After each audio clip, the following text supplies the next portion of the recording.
Hello friends, આજનો આપણો ઇંગ્લિશનો પહેલો લેક્ચર છે.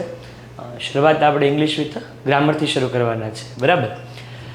ધોરણ 10ની અંદર એક સેક્શન ડીની અંદર તમારી પાસે એક પ્રશ્ન આવે છે જેનું હેડિંગ કંઈક આવી રીતે હોય છે, ડુ એઝ ડાયરેક્ટેડ. આ ક્વેશ્ચન અંતર્ગત ઘણા બધા પ્રશ્નોનો સમાવેશ થાય છે. જનરલી એક્ઝામ્સની અંદર કવર કરવા જઈએ તો 2 માર્ક્સની અંદર આ ક્વેશ્ચન્સ કવર થાય છે, બરાબર. ડુ એઝ ડાયરેક્ટેડ ક્વેશ્ચન્સની અંદર plural or singular, after that change the tense, change the gender, change the person और એની સાથે સાથે change the voice. આટલા ક્વેશ્ચન્સનો સમાવેશ થાય છે. અલગ અલગ કન્ટેન્ટ્સના ધોરણ 9ની અંદર આપણે એનો અભ્યાસ કરીને આવ્યા છીએ. ધોરણ 10ની અંદર એનો ઊંડાણપૂર્વકનો અભ્યાસ કરવા માટે આપણે જઈ રહ્યા છીએ, જે અંતર્ગત આપણે સૌથી પહેલાં શરૂઆત કરવાના છીએ અને એ છે ચેન્જ ધ વોઇસની શરૂઆત કરવાના છીએ. વોઇસની શરૂઆત કરવાના છીએ તો સૌથી પહેલાં આપણે વોઇસ ઉપર કામ કરીશું, બરાબર છે. તો પહેલાં વોઇસને આપણે આપણી ભાષામાં એક્ટિવ અને પેસિવ વોઇસના નામથી ઓળખીએ છીએ. એક્ટિવ વોઇસ અને પેસિવ વોઇસ જે આપણું નામ છે, બરાબર છે.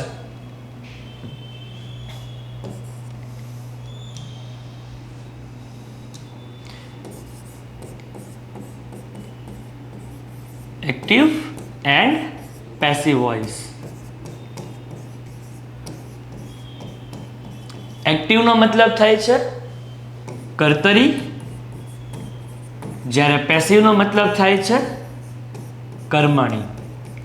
કર્તરી વાક્ય રચના અને કર્મણી વાક્ય રચના. વિદ્યાર્થી મિત્રો, જો ધ્યાનથી જોશો ને તો એના નામની અંદર જ એ પ્રશ્ન છુપાયેલો છે કે આમાં કરવાનું છે શું. તો સૌથી પહેલા એક્ટિવ વોઇસ એટલે કર્તરી વાક્ય રચના, જેના નામની અંદર છુપાયેલો છે કર્તા, બરાબર. જ્યારે કર્મણી વાક્ય રચના તો જેના નામની અંદર છુપાયેલો છે કર્મ. તો સર આના ઉપરથી આપણને એ સમજવા મળે છે કે કર્તરી વાક્ય રચનાની અંદર મહત્વ કોનું છે? કર્તાનું છે. જ્યારે કર્મણી વાક્ય રચનાની અંદર મહત્વ કોનું છે? કર્મનું છે. તો જ્યારે આપણે એક્ટિવ વોઇસની વાક્ય રચનાને પેસિવ વોઇસમાં લઈ જશું ત્યારે સૌથી પહેલાં પ્રાધાન્ય કોને આપીશું? કર્મને, બરાબર. આપણે એ જ શીખવાનું છે. તો વાક્યની અંદર આપણને કર્તા કોને કહેવાય, ક્રિયાપદ કોને કહેવાય અને કર્મ કોને કહેવાય, આનો આપણને સમજ કે નોલેજ હોવી જરૂરી છે. તો ચાલો ફટાફટ ઝડપથી એક નજર કરી લઈએ એના પર. જોકે તમે બધા જ એનો અભ્યાસ કરીને આવ્યા છો એટલે તમને પણ ખ્યાલ છે કે કર્તરી વાક્ય રચના કેવી હોય, કર્મણી વાક્ય રચના કેવી હોય, બરાબર છે. અને એની પહેલાં આપણે ધ્યાનથી નોલેજ મેળવી લઈશું કોનું? તો કે કર્તા કોને કહેવાય. કર્તાને ઇંગ્લિશમાં આપણે શું કહીશું? સબ્જેક્ટ. શું કહીશું આપણે એમને? સબ્જેક્ટ. જ્યારે ક્રિયાપદને આપણે શું કહીશું? વર્બ. શું કહીશું? વર્બ. અને કર્મને આપણે શું કહેવાનું છે? ઓબ્જેક્ટ. શું કહેવાનું છે? ઓબ્જેક્ટ, બરાબર.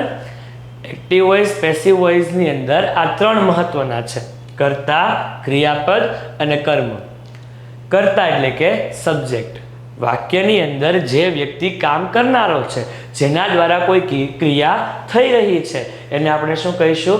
કર્તા કહીશું. આફ્ટર ધેટ ક્રિયાપદ કોને કહેવાય? તો વાક્યની અંદર જે વ્યક્તિ દ્વારા જે કામ થઈ રહ્યું છે એને આપણે શું કહીશું? ક્રિયાપદ કહીશું. એક્ઝામ્પલ તરીકે વાત કરીએ કે ખાવું, હસવું, રમવું, બોલવું, ચાલવું, દોડવું, સૂવું, આ બધું શું કહેવાય? ક્રિયા કહેવાય. અને જે શબ્દ ક્રિયા દર્શાવતો હોય એને આપણે ક્રિયાપદ કહીએ, એટલે કે વર્બ. It's simple. અને ત્યાર પછી છે કર્મ. જેના પર ક્રિયા થતી હોય અથવા જેના લીધે થતી હોય તેને શું કહેવાય છે? કર્મ કહેવાય છે. ઉદાહરણ તરીકે વાત કરી લઈએ. રાજેશ સફરજન ખાઈ રહ્યો છે, બરાબર. રાજેશ સફરજન ખાઈ રહ્યો છે. તો આ વાક્યની અંદર આપણે જો કર્તા, ક્રિયાપદ અને કર્મને છૂટા પાડીએ તો રાજેશ શું બને આપણા માટે? સબ્જેક્ટ એટલે કે કર્તા બનશે. રાજેશ કઈ ક્રિયા કરી રહ્યો છે? ખાવાની ક્રિયા કરી રહ્યો છે. તો ખાવું એ આપણા માટે શું કહેવાય? ક્રિયાપદ કહેવાય. અને ત્યાર પછી શું ખાઈ રહ્યો છે? કે સફરજન ખાઈ રહ્યો છે સાહેબ, તો સફરજનને આપણે શું કહીશું? કર્મ કહીશું. બરાબર. એવી જ રીતે જો ઇંગ્લિશમાં વાત કરીએ તો Rajesh is eating an apple. બરાબર છે. Rajesh is eating an apple. તો રાજેશ આપણા માટે શું બની જાય છે અહીંયા? કર્તા. હવે જો આપણે બાકીની વસ્તુ આપણને નથી ખબર, તો આપણે જ્યારે બાકીની વસ્તુઓનો ખ્યાલ મેળવવો હોય ત્યારે શું કરીશું? તો કે Rajesh is eating an apple. Rajesh સફરજન ખાઈ રહ્યો છે. આ તો ખબર પડી ગઈ, પણ ગુજરાતી સાહેબ અંગ્રેજીનું શું કરવાનું? તો રાજેશને પૂછો. શું પૂછો? ભાઈ રાજેશ શું કરે છે? તો રાજેશને શું વડે પ્રશ્ન પૂછો કે ભાઈ રાજેશ તમે શું કરો છો? તો રાજેશ એવું કહે કે ભાઈ બહુ ભૂખ લાગી છે ને, જમવા બેઠો છે, નાસ્તો કરી રહ્યો છે તમારી જેમ. તો eating ને શું કહેવાય? ક્રિયાપદ. મળ્યું ક્રિયાપદ આપણને. બરાબર. ત્યાર પછી ખાય છે પણ કર્મ શું? તો પૂછો એને શું ખાઈ રહ્યો છે? તો કે એપલ. સાહેબ આવું હવે કઈ ભાવે નહીં, આનો જમાનો જતો રહ્યો. હવે જો બર્ગર હોય, પિઝા હોય, ફ્રેન્ચ ફ્રાય હોય, ઘણાને તો પાણી પડી જતું છે મોઢાથી, સંભાળજો. તો એપલ. એપલ શું છે આપણા માટે? કર્મ છે.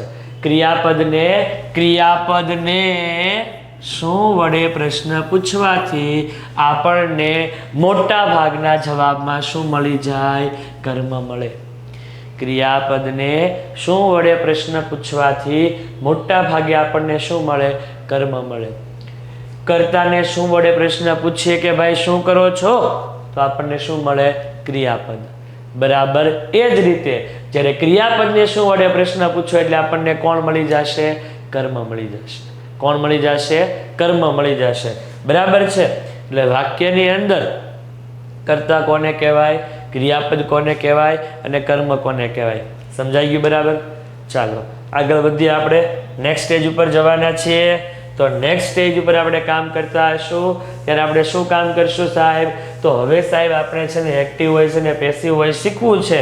તો આપણે એક્ટિવ વોઇસ અને પેસિવ વોઇસ શીખવું હોય તો એક્ટિવ વોઇસ અને પેસિવ વોઇસના સૌ પ્રથમ નિયમો જાણવા પડે. કારણ કે ગ્રામર છે ને સાહેબ જેટલું રૂલ્સ પર ચાલે ને એટલી કામ કરવાની મજા આવે. અને એમાંય જો આપણને સૌથી પહેલાં રૂલ્સ સાહેબ ક્લિયર થઈ ગયા હોય ને એટલે સાહેબ મજો હોય.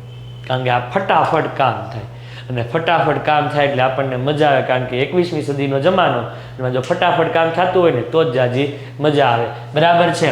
ચલો ફટાફટ એક નજર કરી લઈએ એક્ટિવ વોઇસ એન્ડ પેસિવ વોઇસના રૂલ્સ પર. સૌથી પહેલું શું કરવાનું છે સાહેબ? સાહેબ સૌથી પહેલું આપણે જે કરવાનું છે એ કરવાનું છે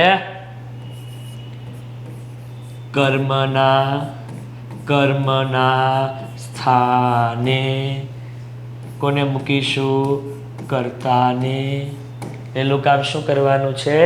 કર્મના સ્થાને કર્તાને મૂકીશું. તો બીજું કામ શું કરવાનું સાહેબ? બે છે ને બે એ અદલા બદલી અંદરો અંદર કરે. કર્મના સ્થાને કર્તા જાય તો કર્તાના સ્થાને કોણ આવે?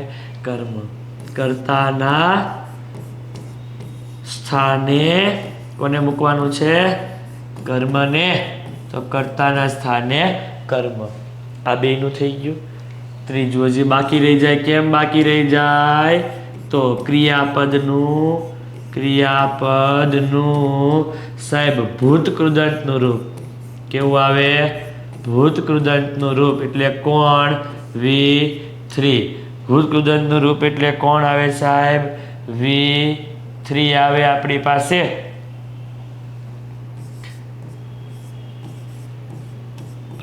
ભૂતકૃદંત V3 આવે. ગમે એવું વાક્ય હોય એમાં હંમેશા ક્રિયાપદનું રૂપ કયું વાપરવાનું? V3. કાળ સાહેબ ગમે હોય, વર્તમાન કાળ હોય, ભૂતકાળ હોય કે ભવિષ્યકાળ હોય, વાપરવાનું શું સાહેબ? V3.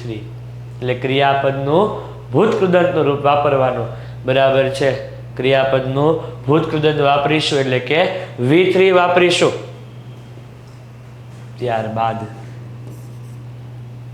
વાક્યની અંદર આપેલું ડુ, ડઝ કે પછી ડીડ આપેલા હોય તો એવું એક્ટિવ વોઇસ પેસિવ વોઇસમાં કાંઈ આવે નહીં.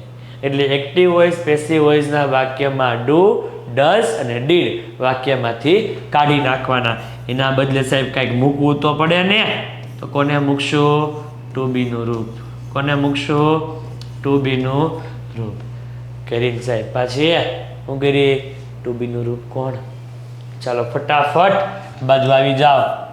ટુ બીના રૂપની એક નાની એવી ઝલક આપી દો. બરાબર? રેડી? હા, સો ક્વિક.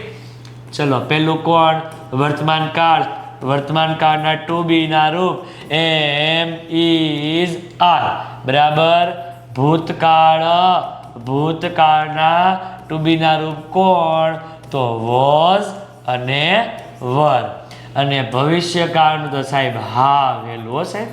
અરે તઈ આવેલું કોણ? વિલ, ઓબ્લિક, શેલ.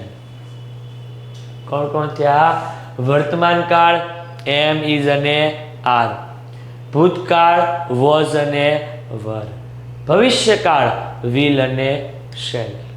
ક્લિયર? બરાબર છે? આ કોણ છે? ટુ બીના રૂપ છે. કોણ છે? ટુ બીના રૂપ છે. જ્યારે ભવિષ્યકાળ હોય ને સાહેબ, ભવિષ્યકાળ, બરાબર, ત્યારે ભૂલતા નહીં. કોને ન ભૂલો? મને. એલા ભાઈ મને નહીં. કોને નથી ભૂલવાનું? બી. કોને નથી ભૂલવાનું? બી.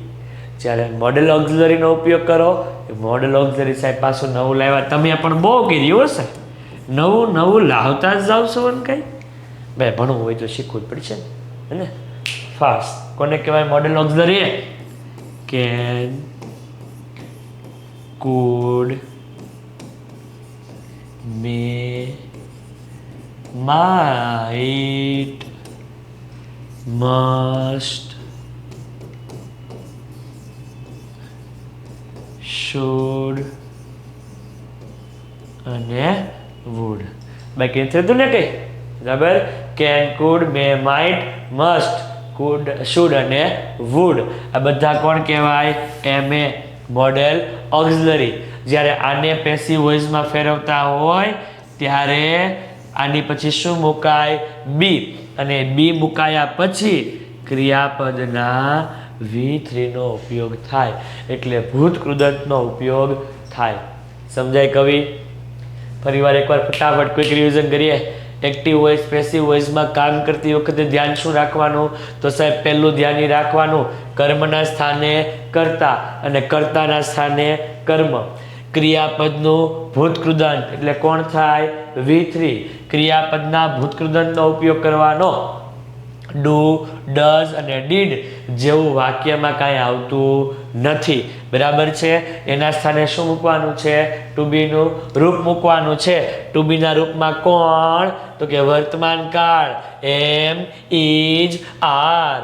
ભૂતકાળમાં કોણ આવે? ભૂતકાળમાં વોઝ અને વર આવે. અને ભવિષ્યકાળની અંદર કોણ આવે? તો કે વિલ આવે, શેલ આવે અને સાથે બીને લાવે. પછી તો કે ટુ બીના રૂપની જગ્યાએ ક્યારેક ક્યારેક મોડેલ ઓક્ઝિલરી આવે. મોડેલ ઓક્ઝિલરીમાં કોનો સમાવેશ થાય છે? તો can, could, may, might, must, should, would. આનો સમાવેશ મોડેલ ઓક્ઝિલરીમાં થાય છે. એની સાથે પણ બીનો ઉપયોગ કરવાનો અને V3નો ઉપયોગ કરવાનો. બરાબર છે? ચાલો હવે તો કે સાહેબ આ બધું તો આવે છે, એની સાથે સાથે બીજું એક આવે. કોણ આવે ખબર છે?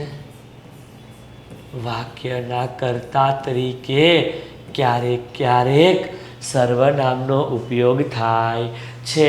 સર્વનામ કોને કહેવાય? તો કે નામની જગ્યાએ વપરાતા શબ્દને સર્વનામ કહેવાય. બરાબર છે? નામની જગ્યાએ વપરાતા શબ્દને સર્વનામ કહેવાય. જ્યારે સર્વનામમાં કોનો સમાવેશ થાય? તો કે નાનપણથી ભણ્યા છીએ આઈ, વી, યુ, હી, શી, ઈટ અને ધેય. આનો સમાવેશ સર્વનામ તરીકે થાય છે. હવે આ સર્વનામ તરીકે વપરાય છે જ્યારે એટલે કે કર્તા છે આપણા વાક્યના. બરાબર, આ બધા શું છે આપણી પાસે? કર્તા છે. કોણ કોણ? ફરી એકવાર કહું. આઈ, વી, યુ, હી, શી, ઈટ અને ધે. એની સાથે એવું ભણી ગયા કે આઈ અને વી, આઈ અને વી બે કોણ કહેવાય? પ્રથમ પુરુષ. યુ કોણ કહેવાય? બીજો પુરુષ. હી, શી, ઈટ ત્રીજો પુરુષ. ધેય ચોથો પુરુષ? ના ના એલા ભાઈ, ધેય છે એ ત્રીજો પુરુષ, પરંતુ હી, શી અને ઈટ એ કોણ છે? ત્રીજો પુરુષ એક વચન છે. જ્યારે ધ્યેય છે એ કોણ છે? ત્રીજો પુરુષ બહુવચન છે. બરાબર છે સાહેબ? આ શું લખાયું? પણ તો આ એ છે કે આપણે જ્યારે આ રૂલ્સનો ઉપયોગ કરીએ ને, કર્તાના સ્થાને કર્મ, ત્યારે કર્મના સ્થાને કોણ જાય છે? કર્તા જાય. તો કર્તા જ્યારે કર્મના સ્થાને જાય ત્યારે એમનેમ ન જાય, એની અંદર બદલાવ આવે. શું બદલાવ આવે? તો આઈની જગ્યાએ લખાય બાય મી, વીની જગ્યાએ લખાય બાય અસ, યુની જગ્યાએ લખાય સાહેબ બાય યુ, હીની જગ્યાએ લખાય સાહેબ બાય હિમ, શીની જગ્યાએ લખાય બાય હર, ઈટની જગ્યાએ લખાય બાય ઈટ અને ધેયની જગ્યાએ લખાય બાય ધેમ. ક્લિયર? ક્યારે પણ? તો જ્યારે વાક્યમાં આપેલા સર્વનામ, કર્તા તરીકે આપેલા સર્વનામ જ્યારે પેસિવ વોઇસમાં પાછળ જાય, પેસિવ વોઇસમાં ક્યાં જાય? પાછળ જાય કરતા, ત્યારે શું લખાય? બાય મી, વીનું બાય અસ, યુનું બાય યુ, હીનું બાય હિમ, શીનું બાય હર, ઈટનું બાય ઈટ અને ધેયનું બાય ધેમ. આટલા બદલાવ એની અંદર થાય. કેટલા કેટલા થાય? આઈનું બાય મી, ત્યાર પછી વીનું બાય અસ, યુનું બાય યુ, હીનું બાય હિમ, શીનું બાય હર, ઈટનું બાય ઈટ અને ધેયનું બાય ધેમ. અને આ કેવા ફેરફાર છે? તો ટુ વે ચેન્જીસ છે. કેવા ફેરફાર છે? ટુ વે ચેન્જીસ છે. ટુ વે ચેન્જીસ મતલબ કે ભાઈ જો આઈનું મી થાય તો મીનું આઈ થાય. કવિ સમજાય? આઈનું શું થાય? મી થાય. ક્યારે પણ? જ્યારે કર્તા તરીકે આપેલો આઈ પાછળ જાય તો શું થાય? બાય મી થાય. પણ જ્યારે વાક્યમાં ઓલરેડી તમને મી આપેલો છે, એટલે મી આપેલો છે એ આપણા માટે જ્યારે કર્મ હોય. કોણ હોય? કર્મ હોય. ઘણી વખત આ વિભક્તિ કહેવાય. ઘણી વખત આ વિભક્તિનો ઉપયોગ પણ કર્મ તરીકે થાય છે. તો જ્યારે એ કર્મ તરીકે આપેલું હોય, કોણ? મી. કર્મ તરીકે કોણ આપેલું હોય? મી આપેલું હોય, ત્યારે મી આગળ આવે તો શું થઈ જાય? આઈ થઈ જાય. શું થઈ જાય? આઈ થઈ જાય. એવી રીતે મીનું આઈ થાય તો અસ આપ્યું હોય તો અસ આગળ આવે તો શું થઈ જાય? વી થઈ જાય. યુ આગળ આવે તો યુ જ રહેવાનું, પણ બાય નીકળી જાય. હિમ તો હી થઈ જાય. હર તો શી થઈ જાય. ઈટ તો ઈટ અને ધેમનું શું થઈ જાય? ધેય થઈ જાય. ધેમનું શું થઈ જાય? ધેય થઈ જાય. ક્લિયર? ચાલો હવે એક ફટાફટ એક સેન્ટેન્સ બનાવી શીખવાડો. બરાબર? એક પહેલા લખીએ. આઈ give a beautiful gift to my friend. Clear? શું કીધું? I give a beautiful gift to my friend. વાક્યની અંદર સૌથી પહેલા આપણે શું કરવાનું છે? તો પહેલા છે ને વાક્યની આ વાક્ય રચના ધ્યાન રાખવાનું. પેસિવ વોઇસની વાક્ય રચના ફટાફટ. કર્મ પ્લસ ટુ બી નું રૂપ plus V3 plus by plus કરતા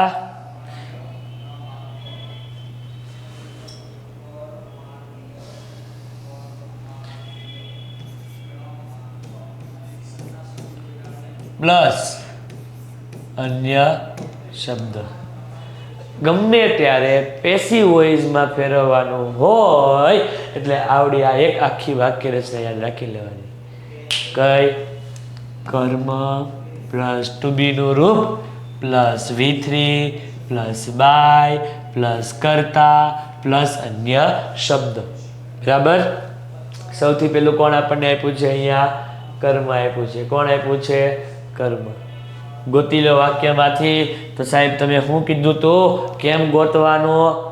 ફરી યાદ કરાવું ફટાફટ. તમે હવે યાદ રાખજો. કોણ? તો કે સાહેબ જે ક્રિયાપદ હોય ને, કોણ હોય? ક્રિયાપદ હોય ને એને શું વડે પ્રશ્ન પૂછો? ક્રિયાપદને શું વડે પ્રશ્ન પૂછો?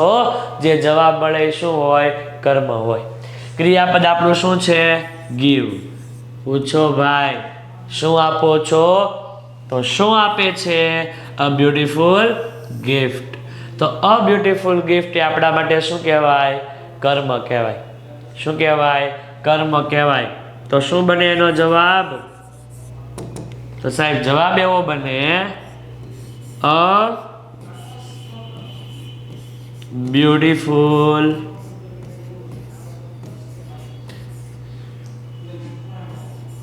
ગિફ્ટ. સાહેબ હવે તો શું લખાયું? ટુ બી નું રૂપ. કયો કાળ? તો ક્રિયાપદને જુઓ શું આવે છે? ગીવ. ગીવ એટલે કયો કાળ થયો? વર્તમાન કાળ થયો. તો વર્તમાન કાળના ટુ બી ના રૂપ એમ, ઇઝ, આર ત્રણ છે. કયા કયા? એમ, ઇઝ, આર. હવે એમ, ઇઝ, આર એમાં આઈ સાથે આવે એમ, વી સાથે આર, યુ સાથે આર, હી સાથે ઇઝ, શી સાથે ઇઝ. Sorry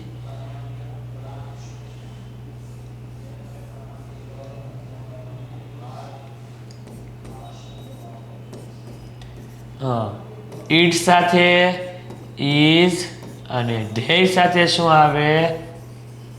R. ક્લિયર? આવું તમે નાના હતા ને તેથી ભણીને આવ્યા છો, પણ આપણે યાદશક્તિ થોડીક ગજની જેવી થતી જાય છે એટલે ભૂલતા જાય છે. એટલે બરાબર. આઈ સાથે એમ, વી સાથે આર, યુ સાથે આર, હી સાથે ઇઝ, શી સાથે ઇઝ, ઇટ સાથે ઇઝ અને ધ્યેય સાથે આર. બરાબર. તો હવે જો અ બ્યુટીફુલ ગિફ્ટ. તો ગિફ્ટ શેમાં આવે? તો કે ઈટ ની અંદર આવે. ગિફ્ટ શેમાં આવે? ઈટ ની અંદર આવે. તો ગિફ્ટ સાથે શું આવે? ઇઝ. તો અ બ્યુટીફુલ ગિફ્ટ ઇઝ. પછી શું કીધું છે? V3. કોનું V3? ક્રિયાપદનું. ક્રિયાપદ કોણ છે? ગીવ. તો શું આવશે? V3 given. Beautiful gift is given by. તો બાય કરતા. હજી આગળ આપણે ભણી રહ્યા છીએ. આગળ આપણે શું ભણી રહ્યા છીએ? તો સાહેબ આગળ આપણે એવું ભણી રહ્યા છીએ કે જો વાક્યમાં કર્તા તરીકે આય આપે, કર્તા તરીકે આય આપે તો શું આવે? બાય મી આવે. પાછળ જાય એટલે શું થઈ જાય? બાય મી થઈ જાય. તો બાય મી કરવા માટે અહીંયા શું આપ્યું છે? આય. તો આય એટલે પાછળ જાય શું થઈ જાય? By me to my friend.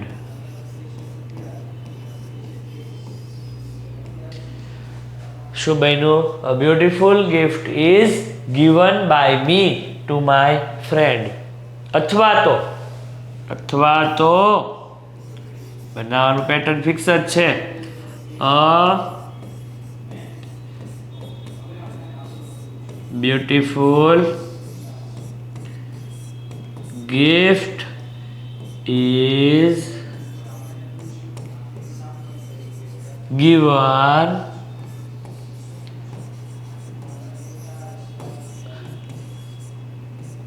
to my friend by me. Clear? સાહેબ હું ફેર કર્યો તો સાહેબ ફેર એવો કર્યો કે બાય પ્લસ કરતા એ આપણે ક્યાં લીધા? પાછળ. અને અન્ય શબ્દને ક્યાં લીધા? આગળ. આ ફેરફાર કરી શકાય. આમાંથી એક પણ ફેરફાર કરવો નહીં. કર્મનું સ્થાન પહેલા જ રહેશે, ત્યાર પછી કાળ પ્રમાણે ટુ બી નું રૂપ, ત્યાર પછી V3. બરાબર છે? હવે જો બીજું ધ્યાને રાખવાનું છે, જ્યારે પણ તમે કર્મને આગળ લાવો છો, અહીંયા જો કર્મ વચ્ચે છે આપણી પાસે, ક્યાં ગયો? હા, તો અહીંયા વચ્ચે છે. જ્યારે કર્મને આગળ લાવો છો ત્યારે એની સાથે લાગેલું જે પણ કાંઈ પ્રીપોઝિશન હોય કે હીઝ અથવા તો હર આવું કાંઈ હોય તો એને પણ એની સાથે આગળ લઈ આવવાનું. જેમ કે જો આપણા માટે શું હતું? ગિફ્ટ હતું. કર્મ શું હતું? ગિફ્ટ હતું. આગળ એક એડજેક્ટિવ લાગેલું છે, વિશેષણ લાગેલું છે, બ્યુટીફુલ. તો ગિફ્ટને આગળ લઈ જાઓ છો એવા સમયગાળામાં એની સાથે લાગેલું વિશેષણ એટલે કે એડજેક્ટિવ અ બ્યુટીફુલ પણ આગળ આવી જાય. બરાબર? એટલે આ બ્યુટીફુલને આપણે આગળ લઈ આવ્યા. સાહેબ બીજો ફેરફાર શું કર્યો? તો કે ભાઈ આગળ લાગેલું આર્ટિકલ છે એ આર્ટિકલ એ અહીંયા સ્મોલ લેટરની અંદર છે. જ્યારે આપણે એને વાક્યની શરૂઆતમાં લાવીએ એટલે કયા લેટરમાં અંદર આવી જાય? કેપિટલ લેટરમાં. આ નાની બાબતો છે, આને કીપ ઇન માઇન્ડ રાખતું જવાનું, જેથી કરીને આપણે જ્યારે કામ કરતા હોય ત્યારે નાની મોટી તકલીફો આપણે નજરઅંદાજ કરી શકીએ. કારણ કે આ નાની મોટા જેટલી પણ આ ચેન્જીસ છે, ફેરફાર છે, આપણે કવરઅપ બરાબર કરેલા છે. બરાબર? એટલે આર્ટિકલ એ ક્યાં લાગશે? વાક્યની શરૂઆતમાં. અને આર્ટિકલ એ છે ક્યારેક અન્ય કોઈ શબ્દ આપ્યો જેને કેવો બનાવી દેવાનો? કેપિટલ. કારણ કે એને વાક્યની શરૂઆતમાં તમે મૂકવા જઈ રહ્યા છો. એટલે એ બ્યુટીફુલ, ગિફ્ટ આખું કર્મ સાથે રહેશે. ઇઝ ટુ બી નું રૂપ ગિવન V3 બાય મી, તો બાય પ્લસ કરતા છે આ મી ટુ માય ફ્રેન્ડ. ક્લિયર? અહીંયા આપણે થોડું રિવર્સ સાયકલ લઈ આવ્યા છીએ. અ બ્યુટીફુલ ગિફ્ટ ઇઝ ગિવન અહીંયા સુધીનું કોમન છે. ટુ માય ફ્રેન્ડ એ અન્ય શબ્દ ક્યાં લઈ આવ્યા? આપણે આગળ લઈ આવ્યા છે to my friend by me. Clear? ચલો નેક્સ્ટ જોઈએ.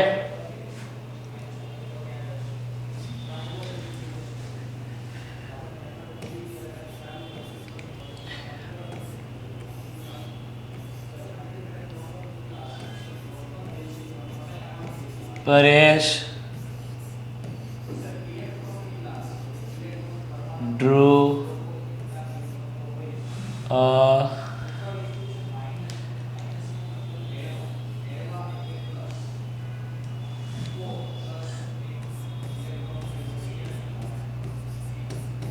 painting. બરાબર છે? Paresh drew a painting. ચલો ફટાફટ બનાવીએ. પરેશ કોણ છે વાક્યમાં? કર્તા. કોણ છે વાક્યમાં? કોણ છે પરેશ? પરેશ વાક્યમાં છે કર્તા. ત્યાર પછી ડ્રુ એ શું છે? ક્રિયાપદ. અને આ પેઇન્ટિંગ એ શું બની જાય? કર્મ. આપણી પાસે આ વાક્યમાં અન્ય શબ્દ આપેલા નથી એટલે એની કોઈ આપણને ઝંઝટ નથી. બરાબર છે? કર્મને આગળ લઈ લો એટલે શું આવશે? અ પેઇન્ટિંગ. વાક્યનો કાળ કયો થઈ ગયો? ભૂતકાળ. કયો થઈ ગયો? ભૂતકાળ. પેઇન્ટિંગ સાથે શું આવશે? Was. A painting was drawn by Paresh. A painting was drawn by Paresh. બરાબર છે?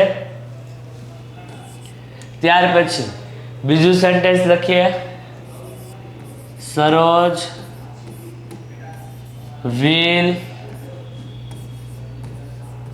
buy a fresh vegetable from the market. कहाँ से खरीदते हैं? मार्केट से। ठीक बा, चलिए। Saroj will buy a fresh vegetable from market. तो वाक्य ની અંદર પેલા કરતા ગોતો, કોણ છે કરતા? શાબાશ, કોણ છે કરતા? સરોજ। ત્યાર પછી will છે ટુ બી નું રૂપ, બાય ક્રિયાપદ, અ ફ્રેશ વેજીટેબલ્સ શું બનશે આપણા માટે? કર્મ બનશે। અને ફ્રોમ ધ માર્કેટ શું બનશે? અન્ય શબ્દો। બરાબર છે? ચલો let's move. A fresh vegetables બની ગયું આપણા માટે કર્મ, ખબર પડી ગઈ?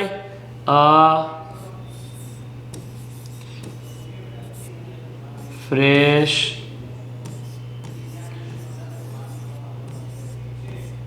વેજીટેબલ્સ। પછી તો સાહેબ વાક્ય રચના યાદ કરો ફટાફટ। કર્મ પ્લસ ટુ બી નું રૂપ plus V3 plus by plus કરતા। ફ્રેશ વેજીટેબલ્સ કર્મ થઈ ગયું। પછી ટુ બી નું રૂપ કોણ છે? વિલ। કોણ છે ટુ બી નું રૂપ? વિલ। વિલ સાથે શું મૂકવાનું કીધું તું? Very good. શું કીધું તું? બી। Will be.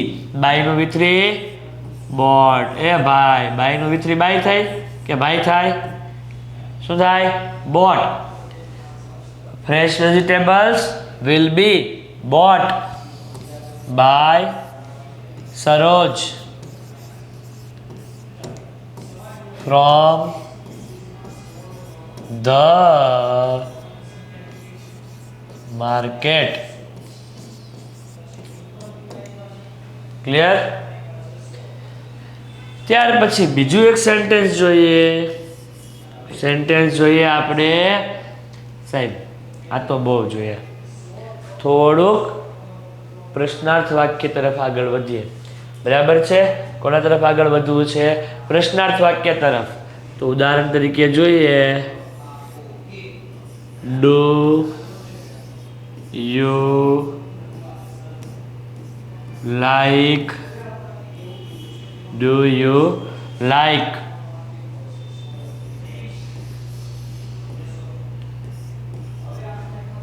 रुक जाओ, सब्र करो थोड़ा। हाँ,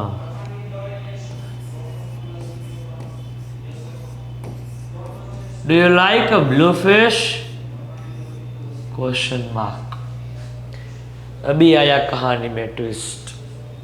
चलो सॉल्व करवानु।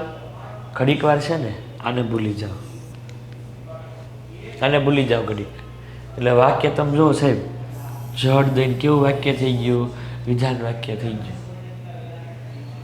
યુ કોણ કહેવાય? કર્તા। યુ કોણ કહેવાય? કર્તા। લાઈક કોણ થઈ ગયો? क्रियापद।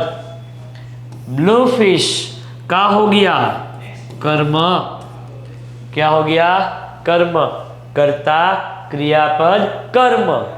मળી ગયું આપણે જોતું તો એ? बराबर છે। પણ સાહેબ વધારાનું આપણને આપ્યું છે ડો। इसका का करेंगे? બહુ સિમ્પલ ટ્રીક છે। ડુ એટલે કયા કાળનું થયું? વર્તમાન કાળનું। કયા કાળનું થયું? વર્તમાન કાળમાં। વર્તમાન કાળમાં કોણ છે આપણી પાસે? એમ ઇઝ આર। ત્રણ છે આપણી પાસે એમ ઇઝ આર। ત્રણમાંથી આપણે કોઈ એક સિલેક્ટ કરવાનું છે। હવે એમ ઇઝ કે આર ત્રણમાંથી જ્યારે કોઈ એક સિલેક્ટ કરવાનું હોય ત્યારે આપણે ઈ કરવાનું છે। કોના પ્રમાણે સિલેક્ટ કરવાનું? તો કે કર્મ પ્રમાણે સિલેક્ટ કરવાનું। કોના પ્રમાણે હોય? કર્મ પ્રમાણે। આપણું કર્મ કોણ છે? કોણ છે? કોણ છે કર્મ? Blue fish.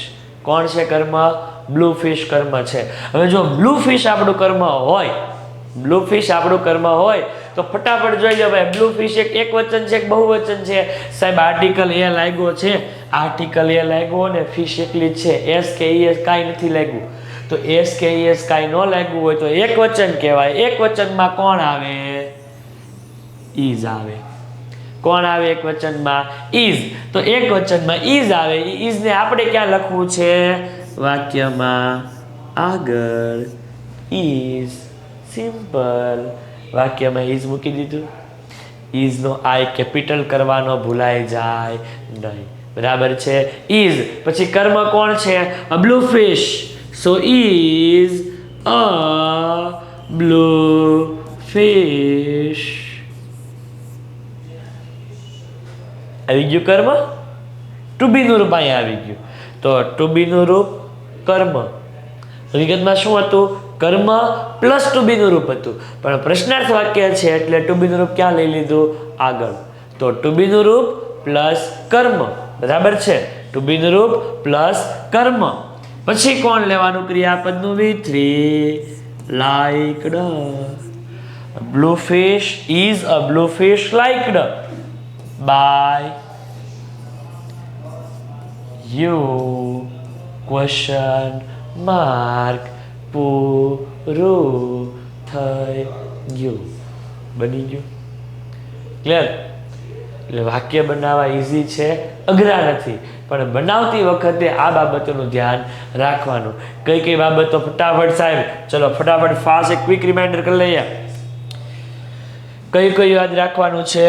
તો બનાવતી વખતે આપણે એ યાદ રાખવાનું છે. હા, કેટલું તમને કીધું તું? કર્મના સ્થાને કર્તા, કર્તાના સ્થાને કર્મ. થઈ ગયું આપણું કામ. ક્રિયાપદનું ભૂતકૃદંત એટલે V3. ક્રિયાપદનું ભૂતકૃદંત એટલે V3. ફરજિયાત બધા વાક્યમાં મૂકવાનું. વાક્યનો કાળ કોઈ પણ હોય પણ એ ભૂલાઈ જાય નહીં.